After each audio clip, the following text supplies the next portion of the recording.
विकास का आड़ा खड़ा झोपड़े बचाना। जो हर 20 साल में डीपी प्लान बनता है। गांव में बोलते हैं बंजरे जमीन होती है, उस जगह पे कितने भी खेती करे वहाँ पे कुछ होगा नहीं। डेवलपमेंट के बारे में प्लान करने में त्याच्याबद्दल काय माहिती नाही। डीपी प्लान में सुन रही हूँ, डीपी प्लान लागू है, लेकिन डीपी प्लान क्या है हमको पता ही नहीं। नहीं पता। 2013 में जो लागू करने वाले है सरकार, लेकिन हम लोगों को, पब्लिक को, किसी को नहीं मालूम है। सरकार के लोग क्या कहते हैं, डीपी प्लान में हमको लाते नहीं है। हमारे सीधे जमीन दिखा दिया जाता, खाली प्लॉट है। ऐसा हमारे सामने दुर्व्यवहार नहीं होना चाहिए। डेवलपमेंट तो लीडर सब खा जाते हैं। गरीब आदमी गरीब ही रहेगा और अमीर आदमी अमीर और अमीर होता जाएगा।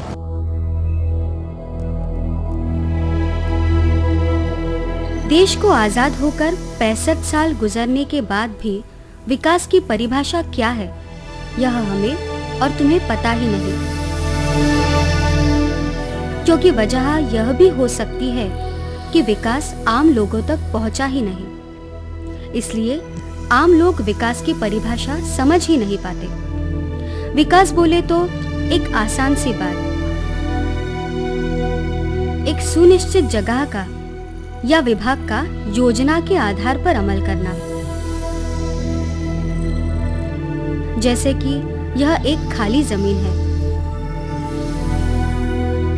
यहाँ पे एक घर होगा, यहाँ पे आंगन होगा, यहाँ पे कुआं होगा। घर के अंदर रसोई के लिए अलग जगह होगी, सोने के लिए और उठने बैठने के लिए अलग जगह होगी। यह जो हम लोग योजना करते हैं और एक विशिष्ट जमीन के टुकड़े से हम रहने लायक जो सुविधा निर्माण करते हैं, उसे हम विकास कह सकते हैं।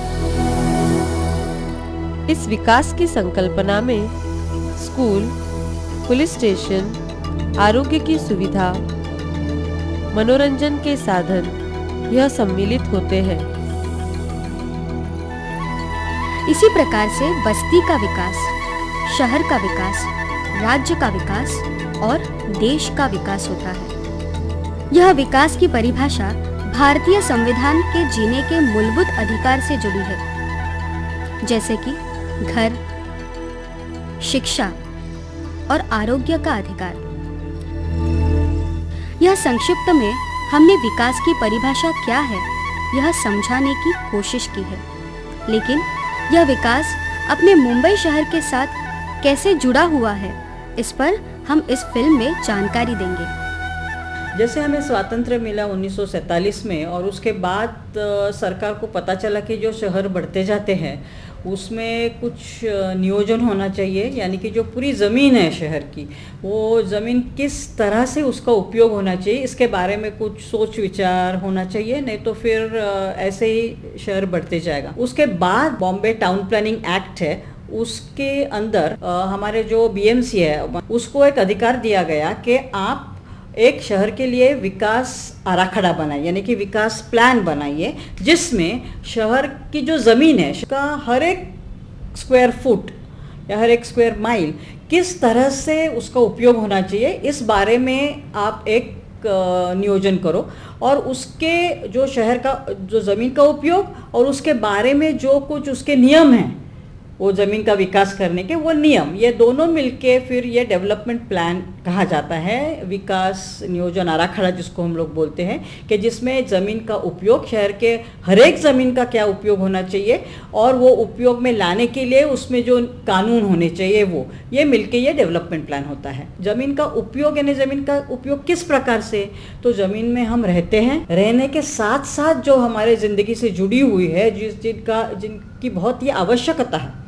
अभी ये कौन सी सुविधा है? मूलभूत सुविधा है, जहाँ जैसे हमको पानी चाहिए, हमको इलेक्ट्रिसिटी चाहिए, वो तो है, लेकिन ज़मीन के बारे में क्या चाहिए, तो हमको स्कूल चाहिए, हमको कॉलेज चाहिए, हमको सिनेमा थिएटर चाहिए, हमको खुली जगह चाहिए, खेलने के लिए मैदान चाहिए, बहुत ही आवश्यक है। तो ये सब जो हॉस्पिटल चाहिए, लाइब्रेरी चाहिए, तो ये सब जो सुविधा है वो सुविधा और घरों की सुविधा, ये सब मिलके कहाँ क्या होगा और किसको कितनी ज़मीन दे जाती है और देनी चाहिए, ये सब की सोच ये प्लान में, ये विकास नियोजन में होनी चाहिए।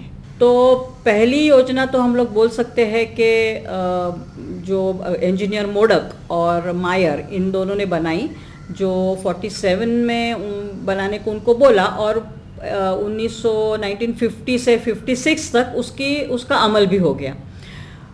उसके बाद 1959 में हमारे एक पॉलिटिशियन थे SG बर्वे, सगो बर्वे, उन्होंने ये सोचा कि बम्बई शहर केवल आइलैंड सिटी से सीमित नहीं होना चाहिए, वो तो और बड़ा होना चाहिए। इसलिए उसमें से बांद्रा और उसके आगे के सबर्ब्स भी आ गए और उन्होंने ऐसा सोचा कि हमको एक ऐसा होना चाहिए कि जहाँ फैक्ट्री वगैरह इधर नहीं होनी चाहिए, वो बाहर होनी चाहिए। इस तरह से वो SG बर्वे का एक प्लान आ गया।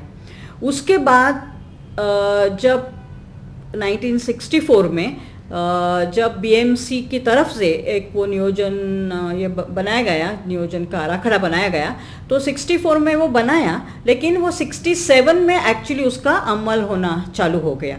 इस बीच में क्या हुआ, 1967 में MRTP एक्ट आया, लेकिन उसके बाद 1981 में दूसरा प्लान, यानी कि जिसको बोलते हैं कि पहले जो 64 का BMC का प्लान था उसमें थोड़ा सा बदलाव, क्योंकि ये सब दिखाई दे रहा था कि लोग की संख्या इतनी बढ़ती जा रही है, तो ये जो प्लान 64 में किया था उसमें थोड़े से और बदल होने चाहिए, सुझाव और आने लगे। तो इस प्रकार से एक नया प्लान वो 1981 में बनाया, लेकिन उसका अमल तो 1991 में ही चालू हुआ और वो हम लोग अभी तक आज वही प्लान का उपयोग कर रहे हैं, जो कि हमको मालूम है कि 81 से नहीं अभी 2012 हो गए, इतने सारी बदलाव हो गए शहर में, फिर भी हमारा प्लान अभी तक बदला नहीं है। आया है विकास, लोगो रे लोगो, विकास की बातें सुन लो, आया है विकास, लोगो रे लोगो, विकास की बातें सुन लो, विकास का है ये आराखड़ा, सबको बराबर है फायदा, विकास का है ये आराखड़ा, सबको बराबर है फायदा, सच सच कहता है झूठ नहीं कहता है, आया है विकास, लोगो रे लोगो, विकास की बातें सुन लो, विकास की बातें सुनो रे सुनो। हाँ दोस्तों, ये होता है रंगों का खेल और कुछ नहीं होता है। रंगों का खेल यानी कि होली नहीं है, नहीं तो आप समझेंगे होली। अरे वाह। आपको इस कलर के बारे में पता है कुछ, इस रंगों के बारे में कुछ पता है? नहीं, मुझे नहीं पता। मैं बताता हूँ ना। अब मुझे एक बात बताइए, ये लाल रंग वो क्या दर्शाता है? लाल रंग? वो लाल रंग दर्शाते हैं मूलभूत सुविधा। मूलभूत सुविधा मतलब? मूलभूत सुविधा यानी कि अभी दवाखाना होता है, स्कूल होते हैं जहाँ पढ़ाई की जाती है, पुलिस स्टेशन होता है, उसे कहते हैं मूलभूत सुविधा। अरे वाह वाह। हाँ, तो मूलभूत सुविधा के लिए ये दर्शाता है। इस मूलभूत सुविधा में स्कूल, कॉलेज, दवाखाना, आरोग्य केंद्र, पुलिस स्टेशन, अग्निशामक केंद्र, कल्याण केंद्र, लाइब्रेरी, पोस्ट ऑफिस, शासकीय कार्यालय, यह सभी सुविधा आती है। अभी मुझे एक बात बताओ, ये ऑरेंज कलर यानी कि ये भगवा कलर क्या दर्शाता है? ये केसरी कलर? ये केसरी कलर दर्शाता है पब्लिक हाउसिंग के लिए, यानी कि रहने के लिए। तीसरा कलर कौन सा है मालूम है आपको? कौन सा? ये ब्लू कलर। ये छोटे छोटे दिख रहे हैं ना, ब्लू एकदम छोटा दूर है ना ये। हाँ, ये ब्लू कलर क्या दर्शाता है आपको मालूम है? नहीं पता। ये रंग दर्शाता है यानी कि बहुत से लोगों को व्यवसाय करने की चाहत होती है, छोटे छोटे दुकान होते हैं अभी, तो उनके लिए भी जगह होनी चाहिए ना, उनको भी कुछ मिलना चाहिए ना जगह, तो उनके लिए आरक्षित की गई है। अब मुझे एक बात बताओ, अपना चौथा कलर होता है ग्रीन कलर यानी कि हरा कलर मालूम है आपको? हाँ, तो हरा कलर क्या दर्शाता है? यहाँ पे बगीचे बनेंगे, यानी कि मनोरंजन की भी जगह। हाँ, मनोरंजन की भी जगह। इसी तरह होता है ये रंगों का खेल। अरे वाह वाह। यानी कि विकास का आराखड़ा ये रंगों का खेल होता है और इसे हमें ठीक तरह से बराबर समझना होता है। मतलब इस डेवलपमेंट प्लान यानी कि DP के विकास के आराखड़ा के अंतर्गत हमें हमारी सभी सुविधाएं मिलेंगी। हाँ, सभी सुविधाएं मिलेंगी वही जगह पर जिस जगह हमारे लिए आरक्षित की गई है। हाँ। अरे वाह वाह वाह वाह। इस शहर के हर एक नागरिक को मूलभूत सुविधा सहित सम्मान से जीने के लिए शहर विकास योजना अमल में लाने की चाहत सरकार रखती है। लेकिन मुंबई शहर के तेज विकास की आंधी में शहरी गरीब की आवाज खोती जा रही है। शहर के विकास का हर एक कदम शहरी गरीबों के लिए तोड़ मोड़ विस्थापन और अन्य हजारों तरह की विपत्तियां लेकर आ रहा है।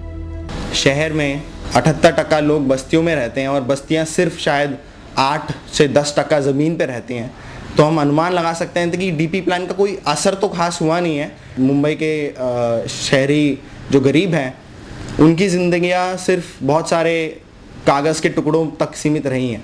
ये डीपी के रिजर्वेशन के हिसाब से अगर कुछ भी अगर बिल्डिंग या इमारत वहाँ बनी है या नहीं बनी है, उसी के हिसाब से वो लीगल या इलीगल ठहराया जाता है। उनको कोई भी मूलभूत सुविधाएं उपलब्ध नहीं है, टेन्योर सिक्योरिटी नहीं है और उनकी क्वालिटी ऑफ लाइफ अगर हम देखते हैं तो उनका अनडिग्निफाइड लाइफ उनको शहर के अंदर जीना पड़ रहा है। तो ये इसलिए हो रहा है क्योंकि हमारा जो यहाँ का जो विकास नियोजन आराखड़ा है, उन्होंने 65% जो यहाँ के जो नागरिक है जिनका शहर बनाने में कॉन्ट्रीब्यूशंस है, जिन्होंने ये शहर में संपत्ति क्रिएट करने में अहम भूमिका निभाई है, उनके मूलभूत सुविधाएं, उनको जो लगने वाले जीने के लिए लगने वाले जो सुविधाएं हैं, साधन है, उसकी व्यवस्था ये विकास नियोजन आराखड़ा में नहीं हुई है। जो मेहनतकश लोग हैं उनको सम्मानजनक जिंदगी जीने लायक व्यवस्था क्रिएट करने में यहाँ का अभी तक का जो विकास नियोजन आराखड़ा है वो फेलियर हुआ है। यहाँ के जो नागरिक है उसके जो मूलभूत सवाल है वो सवालों के आधार पर ये विकास नियोजन आराखड़ा के तरफ देखने की ज़रूरत है। पहला, अगर नागरिक बेघर है तो उसने पूछना चाहिए कि मैं बेघर क्यों हूँ और उसका ये विकास नियोजन आराखड़े के साथ संबंध क्या है। मेरी बस्ती असुरक्षित है तो क्यों है और उसका ये असुरक्षित बस्ती का संबंध मेरे ये शहर के जो विकास नियोजन आराखड़ा है उसके साथ क्या है। मेरे बस्तियों में मूलभूत सुविधाएं नहीं हैं, मेरे बस्ती में स्कूल नहीं है, मेरे बस्ती के बगल में हेल्थ पोस्ट नहीं है। तो ये सभी मुद्दों का संबंध ये विकास नियोजन आराखड़ा के साथ क्या है, ये यहाँ के आम नागरिकों को समझने की ज़रूरत है और वो समझकर ये सवाल, क्योंकि आने वाले कुछ दिनों में विकास नियोजन आराखड़ा शहर का फिर से बनने की दिशा में कदम म्युनिसिपल कॉरपोरेशन ने बढ़ाए हैं और बनाने की प्रक्रिया चल रही है। ये सवाल ये विकास नियोजन आराखड़ा बनाने की प्रक्रिया में उठाने की ज़रूरत है। शहर में आवास बनाने के लिए जो ज़मीन चाहिए, क्योंकि सभी ज़मीनें आज कमर्शियल तरीके से उसके ऊपर आवास की योजनाएं बन रही है निजी बिल्डरों द्वारा। वहाँ पे जो इंसान यहाँ का जो मजदूर है 5 से 7 हज़ार तक महीना कमाता है, उसका जो काम है वो भी असुरक्षित है, जिसके कारण मार्केट में आवास लेना उसके पहुँच के बाहर हो जाता है। ऐसे परिस्थिति में अगर उसको कानूनन आवास खरीदी करना है तो कम कीमत के जो घर है वो बनना ज़रूरी है। शहरी गरीबों के घरों के लिए आरक्षित ज़मीन की जाती है तो यहाँ के गरीबों को आवास कम कीमत में मिल सकता है। जो डिस हाउस के लिए मतलब जिनके बेघर लोगों के लिए जो ज़मीन रिजर्व की थी उसका आरक्षण बदलकर और दूसरे मतलब मुनाफे के लिए वो ज़मीन का इस्तेमाल किया गया। इससे ऐसे काफ़ी सारे केसेस जो है अभी सामने आ रहे हैं। विकास योजना इसी उद्देश्य से लाई गई है कि देश के सभी नागरिकों को समान अधिकार प्राप्त हो और सुविधा भी मिले। लेकिन ऐसी कुछ घटनाएं होती हैं जो कि शहरी गरीबों के हिस्सों का अधिकार कुछ लोग अपने स्वार्थ के लिए छीन लेते हैं। उदाहरण दें तो पवई विकास योजना का गैरव्यवहार। सरकार ने 1950 में पवई का विकास करने की जिम्मेदारी विकासक को सौंपी थी, जिस करार में यह स्पष्ट था कि पवई के 230 एकड़ में से कुछ विशिष्ट भूखंड शहरी गरीबों के घरों के लिए आरक्षित रखी जाए। लेकिन शहरी गरीबों के हिस्से के जमीन पर भी विकासक ने अपने फायदे के लिए घर बना के बड़े ऊंचे दामों में बेच डाले।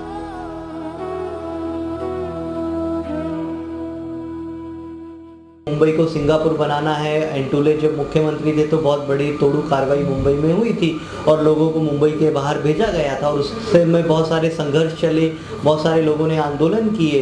तो उस समय फिर शासन को लगा कि अफोर्डेबल हाउसिंग करके हमें कहीं तो मुंबई में कुछ करना चाहिए। और उस समय ये देखा गया कि जो पवई का इलाका है, पवई का इलाका एकदम विकसित नहीं था, वहाँ पर कोई किसी भी तरह का बांधकाम नहीं था, कोई लोग वहाँ पर नहीं रह रहे थे। तो शासन को लगा कि यहाँ पर हम कुछ इस तरह से बांधकाम कर सकते हैं और क्योंकि वो शहर से दूर है तो वहाँ पर जो खर्चा होगा वो बहुत कम होगा। तो एक प्रस्ताव 1976 के दशक में कभी ये आया, वहाँ पर अर्बन लैंड सीलिंग एक्ट था। तो वहाँ पर कुछ 19 जमींदार थे। तो उन लोगों ने निरंजन हीरानंदानी को अपना पावर ऑफ अटॉर्नी दिया और पावर ऑफ अटॉर्नी लेकर हीरानंदानी ने महाराष्ट्र शासन और MMRDA के साथ एक करारनामा किया जिसके अनुसार उनको वहाँ पर 230 एकड़ ज़मीन 40 पैसा प्रति एकड़ लीज के रेट पर दी गई। और ये ज़मीन इतने कम रेट पर इसलिए दी गई कि बदले में वो वहाँ पर 40 स्क्वायर मीटर और 80 स्क्वायर मीटर के घर बनाएंगे और उन सभी घरों को 135 रुपया पर प्रति स्क्वायर फीट के हिसाब से बेचेंगे। ताजो एक उस समय की जो घर का जो सवाल था वो एक बड़े स्तर पर उसको हल किया जाएगा। और ये जो उनको करना था 10 साल की समय सीमा में करना था। ये 1990 के बाद वहाँ पर बांधकाम होना शुरू हुआ। अगर आज हम देखें तो वहाँ पर जो वो करारनामा था, वो करारनामा के अनुसार वहाँ पर कुछ 1 इंच भी बांधकाम नहीं हुआ। उसके बदले में वही जो कि आज अगर हम देखें कि हीरानंदानी की अगर हम वेबसाइट ही देखें तो उसको आज स्विट्जरलैंड इन इंडिया करके बताया जाता है। हमने एक अनुमान लगाया है कि वहाँ कम से कम बिल्डर को वहाँ से 30,000 करोड़ रुपए का फ़ायदा इस पवई 230 एकड़ में जो फैला हुआ है टाउनशिप उससे हुआ। और जितने भी उसको परवानगियां मिली वो परवानगियां उसको सभी ये बोलकर मिली कि वहाँ पर 40 स्क्वायर मीटर और 80 स्क्वायर मीटर के घर बने हैं, लेकिन हकीकत में वहाँ पर एक भी घर वहाँ पर छोटा घर नहीं बना। 2500 स्क्वायर फीट से लेके 5000 स्क्वायर फीट तक के बड़े बड़े आलीशान घर बनाए गए जो कि 135 रुपये स्क्वायर फीट के हिसाब से जो बेचा जाना था वो 10,000 से लेकर 15,000 स्क्वायर फीट पर बेचा गया। और एक भी मध्यवर्गीय या जो श्रमिक है उसको घर ना देकर आज वहाँ पर जो बड़े बड़े जो कम से कम नहीं तो महीने में 2 लाख या 5 लाख रुपया कमाते हैं, ऐसे लोगों को ये घर बेचे गए हैं। तो पूरा जो है वहाँ पर जो करारनामा था, करारनामे की पूरी उल्लंघना वहाँ पर की गई। हाउसिंग ऑफ द डिसहाउस्ड का करके जो आरक्षण है वो आरक्षण ऐसा है कि महानगर पालिका जब भी डेवलपमेंट प्लान का इम्प्लीमेंटेशन करेगी तो जब वो अमल में लाना है और उसकी वजह से जो लोग बेघर हो जाएंगे तो उनके लिए आरक्षित जो ज़मीन है उसको हाउसिंग ऑफ द डिसहाउस्ड कहा जाता है। तो इस तरह से बांद्रा ईस्ट में 10,000 स्क्वायर मीटर का एक बड़ा प्लॉट आरक्षित रखा गया था हाउसिंग ऑफ द डिसहाउस्ड के लिए। लेकिन अगर आज हम देखें तो क्या वहाँ पर हाउसिंग ऑफ द डिसहाउस्ड जो बेघर के लिए घर बनाने के अलावा जो ज़मीन था उसके ऊपर आज क्या है, टावर बन गए हैं। बिल्डिंग का नाम है न्याय सागर, दूसरी बिल्डिंग का नाम है सिद्धांत, तीसरी बिल्डिंग जो अभी बन रही है वो है सिंधु रतन, चौथी जो बिल्डिंग बन चुकी है वो नाम है प्राची। इन बिल्डिंगों में कौन रह रहा है? न्याय सागर में सभी आज जो मुंबई उच्च न्यायालय के जो कार्यरत जज हैं वो लोग रह रहे हैं। इन सब लोगों ने एक षड्यंत्र रचकर सब लोग एक साथ आए और जो वहाँ पर आरक्षण था हाउसिंग ऑफ द डिसहाउस्ड बेघरों के लिए घर का जो आरक्षण था उस आरक्षण को खत्म करवाया। मॉल बनेगा, ओवर ब्रिज बनेगा, यहाँ रास्ता बनेगा, आयला रे आयला घर को तोड़ेगा, है आयला रे आयला भगा के छोड़ेगा। देखा दोस्तों, इसी तरह से हमारे बस्ती पर जो आड़ी बस्ती है वहाँ पर खड़े किए जाएंगे बड़े बड़े बिल्डिंग, बड़े बड़े मॉल। और हाँ दोस्तों, हमें यही बताया जाएगा कि हमारे बस्ती पर हमें मिलेंगे 180 स्क्वायर फुट का रूम, 250 स्क्वायर फुट का रूम, 300 स्क्वायर फुट का रूम। लेकिन असल में दोस्तों हमें कुछ नहीं मिलने वाला है, हमें मिलने वाला है सिर्फ ठेंगा।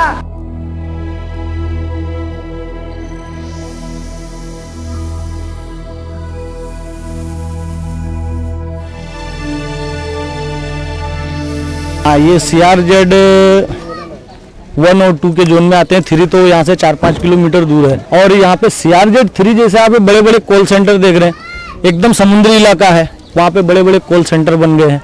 और हमारे यहाँ पे कुछ नहीं, हम घर भी अपना नहीं बना सकते सही ढंग से।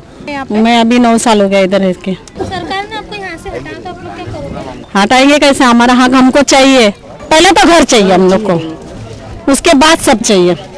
हमको पहला तो बाथरूम चाहिए, उसके बाद पानी, लाइट। प्रमुख मांगे हमारा घर है, जो मालिकाना हक होता है वो DP प्लान में हमारा मालिकाना हक दे दो। प्लान के आधार पे और उसके ना आधार पे हम जहाँ बसे हैं हमको वही बसाने का कानून बनाना चाहिए।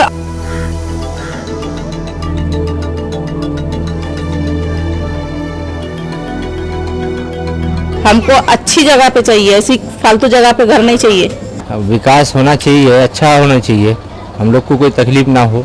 घर का भी घर अपने को खोल के बनाने देना चाहिए। हमारी मांग हमारी जगह हमको देना चाहिए, हमारी मिलना ही चाहिए, फिक्स होना चाहिए। इसको बाकायदा मतलब नाम के साथ रजिस्ट्रेशन करना चाहिए उसको। अगर हमारा झोपड़ा 250 स्क्वायर फुट का होगा तो जो भी सरकार बनाएगा वहाँ 1000 स्क्वायर फुट का झोपड़ा अगर देगी सरकार हमको, तो ये बस्ती हम छोड़ेंगे, नहीं तो छोड़ने वाले नहीं।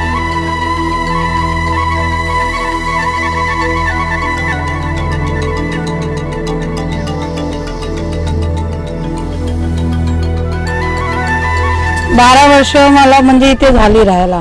आमची अपेक्षा हीच आहे की आमची घरं पण त्यांनी दाखवली पाहिजे की DP प्लॅन मध्ये आमची घरं आहेत करून। तुम्ही म्हणता ना म्हणजे कोणतीही सुविधा द्यायला आले तर बोलता तुमची प्रायव्हेट लाईन आहे, आम्ही प्रायव्हेट लाईन आहे ना, तर मग आमची मतं पण आमची प्रायव्हेट आहेत ना, मग ती पण नाही घेतली पाहिजे त्या लोकांनी। हटाने की नौबत आएगी कि हमको किधर जगह देते हैं या करते हैं, तो हम उनसे अपना अधिकार मांगते हैं कि हमको यही जगह हमको आरक्षित करके दिया जाए। तो इसी प्रकार शहरी गरीब लोग ही विभिन्न विकास के शिकार होते हैं। अभी 20 साल के बाद दोबारा विकास योजना बनने जा रही है। वह बनने से पहले क्यों न हम शहरी गरीबों की मांग उस विकास योजना में सम्मिलित करने की कोशिश करें। ये विकास आराखड़ा के अंदर जो हम लोग P नॉर्थ में जो मालवनी मालाड, ईस्ट वेस्ट जो जिंडोसी तक पूरा गया है, और ये वेस्ट में मालवनी मड तक गया एरिया, बहुत बड़ा जो मालाड का एरिया है। उसके अंदर हम लोग P नॉर्थ में लोगों में जागरूकता लाने के लिए हम लोग खास करवा के युवा संस्था के माध्यम से और शहर विकास मंच के माध्यम से हम लोग काम कर रहे हैं। और स्थानिक बस्ती के अलग अलग संगठन उसको जुड़े। शहरी विकास को लेके हम लोगों ने बहुत से कार्यक्रम किए हैं, क्योंकि प्रथम ये शहरी विकास क्या है तो आम जनता के लिए लोगों को मालूमात मिलना चाहिए। इसके लिए हम लोग शुरुआत उन लोगों को इकट्ठा करवा के उनका एक ट्रेनिंग लिया। बस्ती स्तर पे हम लोगों ने ये कार्यक्रम लिया, अलग अलग लोगों को 17, 18 और 19 फरवरी में एक रैली हम लोग निकाली। रैली के साथ लोगों को अवेयरनेस प्रोग्राम, एक स्टिकर दे दिया, पत्रक दे दिया, जाहिर मीटिंग ले लिया और नुक्कड़ नाटक के माध्यम से वो लोगों को समझा दिया। शहर विकास मंच की तरफ से हम लोग प्रमुख मांगे रखे कि प्रथम तो राजीव आवास योजना लागू करना चाहिए, तोड़मोड़ बंद होना चाहिए। तीसरी बात है कि ये विकास आराखड़ा के अंदर ये लोगों का ये प्लानिंग दिखाना चाहिए, ये हमारे ये हाउसिंग के लिए जगह रिक्त होना चाहिए, जहाँ पे रह रहे उधर ही हमारा विकास करे। जो 2013 में जो विकास आराखड़ा बनने जा रहा है उसके अंदर हमारी सुनवाई होना चाहिए, जो हम लोग डिमांड दे रहे। तो जमीनी स्तर पर देखे जाए तो मुंबई के नागरिकों का ये हक है कि वो जो नियोजन चल रहा है शहर का उसमें अपनी बात रखें। वो कैसे बात रख सकते हैं? एक जरिया जो सबसे आसान जरिया है वो है खत लिखना। महानगर पालिका के आयुक्त को ये खत लिखना कि हम इस बस्ती के लोग हैं, हम यहाँ रह रहे हैं, पर हम ये कह रहे हैं कि इसमें कम से कम हम अपनी आवाज़ तो उठा पाएँ कि इस शहर वासियों ने कहा नहीं कि ये शहर कैसे बनना चाहिए, ये तो ना हो। ये समझ वहाँ तक पहुँचेगी और वो जो तांत्रिक समझ है वो जब लोगों तक पहुँचेगी तब ये नगर नियोजन जो है वो सही एक मानवीय नगर नियोजन होगा। कि एक सादा एक फुलस्केप पेपर पे आपका आवेदन कर सकते हैं। आप उसमें लिखना है कि माननीय मुख्य महानगर पालिका आयुक्त मुंबई महानगर पालिका मुख्यालय और उसका पता मुंबई नंबर 1 और विषय कि अगला जो नियोजन आराखड़ा बन रहा है या शहर नियोजन बन रहा है भविष्य के लिए, उसमें हमारे सुझाव और उसके ऊपर हमारे कुछ दिक्कतें हैं तो वो दिक्कतें, ये विषय लिख के आप नीचे लिख सकते हैं कि हम इस नगर में रहते हैं, हम इस विभाग में रहते हैं और इस विभाग में हम लोग अभी इतने तबके में रहते हैं, हमारे पास ये सुविधाओं की कमी है, ये सुविधाएं दूर है, वो करीब आनी चाहिए।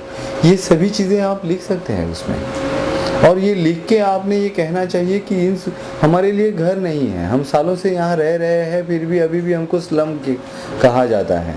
आप अभी ज़मीन बांट रहे हो तो हमको ये ज़मीन दे दो, हम इसको विकसित करते हैं। इस तरीके की मांगे जा सकती हैं, लेकिन ये कई मांगे जो हैं वो कई मांगे आप ये पत्र में लिख सकते हैं और उसका एक प्रत जो है, उसका एक कॉपी जो है वो आप मुंबई महानगर पालिका का ही एक नगर रचना विभाग है, उसके मुख्य अभियंता को दे दो और एक प्रत आपके पास रखो, ताकि कल आप ये कह सके कि मैंने इस शहर के नियोजन में मेरा ये योगदान दिया है। हमारी मांगे है, हमको कट ऑफ डेट भी नहीं चाहिए, जो हम जहाँ हैं हमको वही बसाए।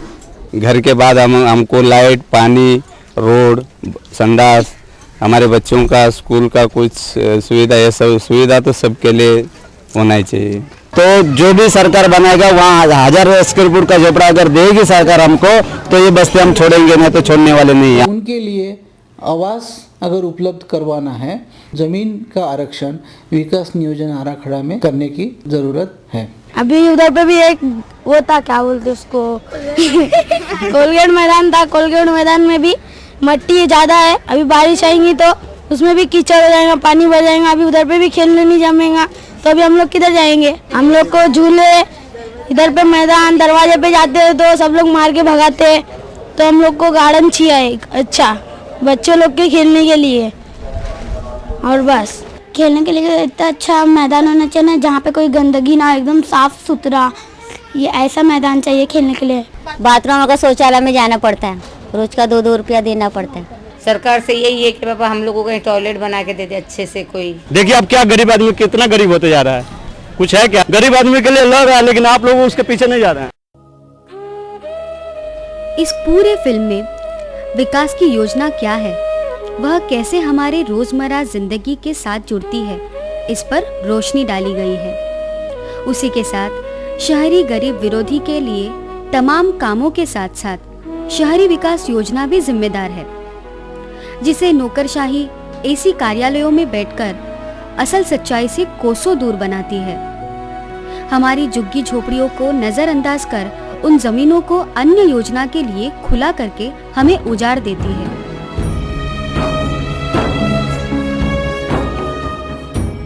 इसलिए आने वाले विकास योजना में अगर अपनी बातों को रखना है, संविधान में दिए हुए अधिकार को पाना है और समझना है, इसके लिए कृपया आप इस पते पर संपर्क कर सकते हैं।